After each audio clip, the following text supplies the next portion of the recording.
Wayanad പുൽപ്പള്ളിയിൽ school വരാന്തയിൽ കാട്ടാനക്കുട്ടി. Chekadi government LP school വരാന്തയിലാണ് കാട്ടാനക്കുട്ടി എത്തിയത്. അതിന്റെ ദൃശ്യങ്ങൾ ഇപ്പോൾ പുറത്തു വന്നിട്ടുണ്ട്. ആദ്യം അത് കാണാം.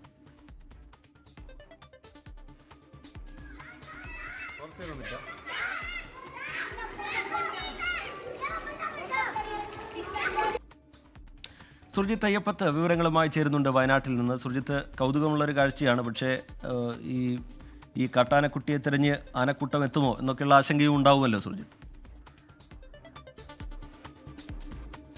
തീർച്ചയായും റിജിത്ത്, വളരെ കൗതുകകരമായ ഒരു വാർത്തയാണ് പങ്കുവയ്ക്കാനുള്ളത്. അത് ചേകാടി എന്ന് പറയുന്നത് തന്നെ ഒരു വനഗ്രാമമാണ്. അതായത് പൂർണ്ണമായും വനത്തിൽ ചുറ്റപ്പെട്ട പ്രദേശം. ആ പ്രദേശത്തോട് റോഡ് കടന്നു പോകുന്നു. അതിൻ്റെ ഒരു ഭാഗത്തായി ഒരു LP സ്കൂൾ. അതിൽ കൃത്യമായ രീതിയിൽ ചുറ്റുമതിലുണ്ട്, ഗേറ്റുണ്ട്.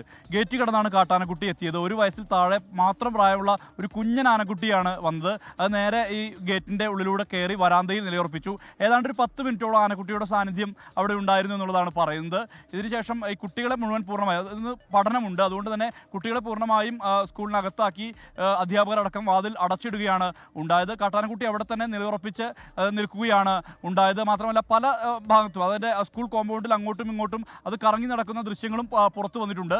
എന്തായാലും ഇതിനുശേഷം വനംവകുപ്പ് ഉദ്യോഗസ്ഥർ വിവരം അറിയിച്ചു. വേഗത്തിൽ തന്നെ വനംവകുപ്പ് ഉദ്യോഗസ്ഥർ എത്തി.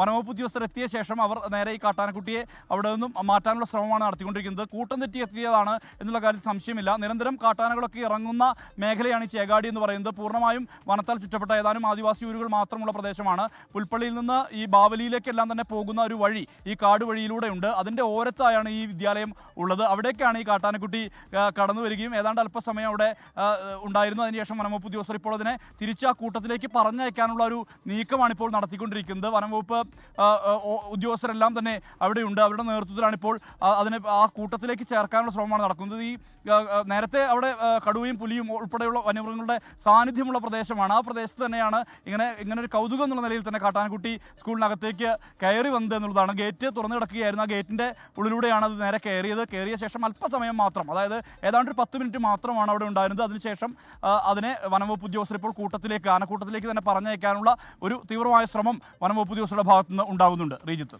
സുർജിത്ത്, കുട്ടികളെ സംബന്ധിച്ചിടത്തോളം ഒക്കെ വളരെ സന്തോഷകരമായ കൗതുകകരമായ ഒരു കാഴ്ചയായിരിക്കും. അതിനെ ഈ ആനക്കുട്ടിയെ ഇങ്ങനെ ഒറ്റയ്ക്ക് വിടാൻ കഴിയില്ല. അതുകൊണ്ട് അതിനെ കാട്ടാനക്കൂട്ടത്തിനൊപ്പം ചേർക്കേണ്ടതുണ്ട്. വനംവകുപ്പ് എന്താണ് അതുമായി ബന്ധപ്പെട്ട് വിശദീകരിക്കുന്നത്? ഏത് തരത്തിലുള്ള നടപടികളായിരിക്കും അവർ സ്വീകരിക്കുക? ഈ സമീപത്ത് തന്നെ കാട്ടാനക്കൂട്ടമുണ്ട് എന്ന് വനംവകുപ്പ് വിലയിരുത്തുന്നുണ്ടോ? അതിൻ്റെ ഒരു ആക്ഷൻ എങ്ങനെയായിരിക്കും സുർജിത്ത്? കൃത്യമായി അതൊരു മോണിറ്റർ ചെയ്യാൻ കഴിയുന്ന സ്ഥലമാണ്. സ്ഥിരമായും വന്യജീവികൾ ഇറങ്ങുന്ന സ്ഥലമായതിനാൽ തന്നെ വനംവകുപ്പിൻ്റെ ഒരു ജാഗ്രതയുള്ള പ്രദേശമാണ് ഈ ചേകാടി എന്ന് പറയുന്നത്. ആ പ്രദേശത്ത് നിരന്തരം വനംവകുപ്പിൻ്റെ വാച്ചർമാരും മറ്റും നിരന്തരം കാവലിരിക്കുന്ന ഒരു പ്രദേശമാണ്. പുൽപ്പള്ളി ചെതലയം റേഞ്ച് ഓഫീസിന് കീഴിൽ വരുന്ന ഒരു പ്രദേശമാണ് ഈ ചേകാടി എന്ന് പറയുന്നത്. പൂർണ്ണമായും വനമാണ്. ആ വയനാട് സൗത്ത് ഡിവിഷൻ്റെ കീഴിലാണ് ഈ സ്ഥലം.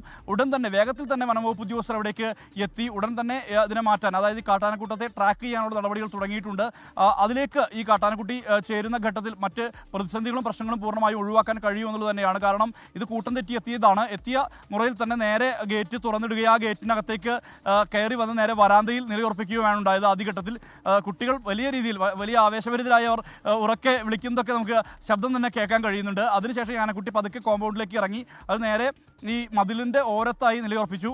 അതിനുശേഷമാണ് വനംവകുപ്പ് ഉദ്യോഗസ്ഥർ എത്തിയത്. അധ്യാപകർ വിവരം അറിയിക്കുകയായിരുന്നു. വനംവകുപ്പ് ഉദ്യോഗസ്ഥർ എത്തിയ ഉടൻ തന്നെ ഇതിനെ അവിടെ നിന്നും മാറ്റി നേരെ വനമേഖലയിലേക്ക്, അതായത് തൊട്ടടുത്ത് തന്നെ വനം തന്നെയാണ്. കാരണം വനത്തിനകത്താണ് ഈ സ്കൂൾ നിലകൊള്ളുന്നത്. വനത്തോട് ചേർന്ന് കിടക്കുന്ന, വനഗ്രാമങ്ങളോട് ചേർന്ന് കിടക്കുന്ന ഒരു സ്കൂളാണ് ചേകാടി. വളരെ കൗതുകകരമായ ഒരു സ്കൂൾ കൂടിയാണിത്. നിരന്തരം വന്യമൃഗങ്ങളൊക്കെ പ്രശ്നമാകുന്ന, അതായത് ഇറങ്ങുന്ന ഒരു പ്രദേശമാണ്. ഈ ജനവാസ മേഖല എന്ന് പറയുന്നത് ചില ആദിവാസി ഊരുകളുണ്ട്. അവിടെ എല്ലാം തന്നെ ജനവാസം ഉള്ള ഒരു പ്രദേശം കൂടിയാണിത്. പക്ഷേ വനമാണ്, വനത്തോട് ചേർന്ന് കിടക്കുന്ന പ്രദേശമാണ്. അവിടെയാണ് ഇങ്ങനെ ഒരു കൗതുക കാഴ്ച ഉണ്ടായിരിക്കുന്നത്. എന്തായാലും വനംവകുപ്പ് ഉദ്യോഗസ്ഥർ ജാഗരൂകരായി ഇടപെടുന്നുണ്ട്. അത് കൃത്യമായ രീതിയിൽ തന്നെ അതിനെ മാറ്റാനുള്ള ശ്രമമാണ് ഇപ്പോൾ നടന്നുകൊണ്ടിരിക്കുന്നത്. അതിനെ കാട്ടാനക്കൂട്ടത്തിനകത്തേക്ക് എത്തിക്കുന്നതോടുകൂടി ഈ പ്രശ്നത്തിന് പരിഹാരം കാണാൻ കഴിയും എന്നുള്ളതാണ്. ശ്രീജിത്ത്, ശരി. സുർജിത്ത് അയ്യപ്പത്ത് വിവരങ്ങൾ നൽകുകയായിരുന്നു. വയനാട് പുൽപ്പള്ളിയിലാണ് സ്കൂൾ വരാന്തയിലേക്ക്, സ്കൂളിൻ്റെ പറമ്പിലേക്ക് കാട്ടാനക്കുട്ടി എത്തിയിരിക്കുന്നത്. ചേകാടി ഗവൺമെൻറ് LP സ്കൂൾ വരാന്തയിലാണ് കാട്ടാനക്കുട്ടി എത്തിയത്. അതിൻ്റെ ദൃശ്യങ്ങളാണ് പ്രേക്ഷകർ കണ്ടത്. അതിനെ ഇനി ആനക്കൂട്ടത്തിനൊപ്പം ചേർക്കാനുള്ള നടപടികളിലേക്ക് വനംവകുപ്പ് കടന്നു കഴിഞ്ഞിട്ടുണ്ട്. ലോകത്തെവിടെയായാലും ഏത് സമയത്തും 24 വാർത്തകളും ഓഗ്മെന്റഡ് റിയാലിറ്റി പാക്കേജുകളും എക്സ്പ്ലെയിനറുകളും വിശദമായി കാണാൻ ഞങ്ങളുടെ YouTube ചാനൽ നിങ്ങൾക്ക് സബ്സ്ക്രൈബ് ചെയ്യാം.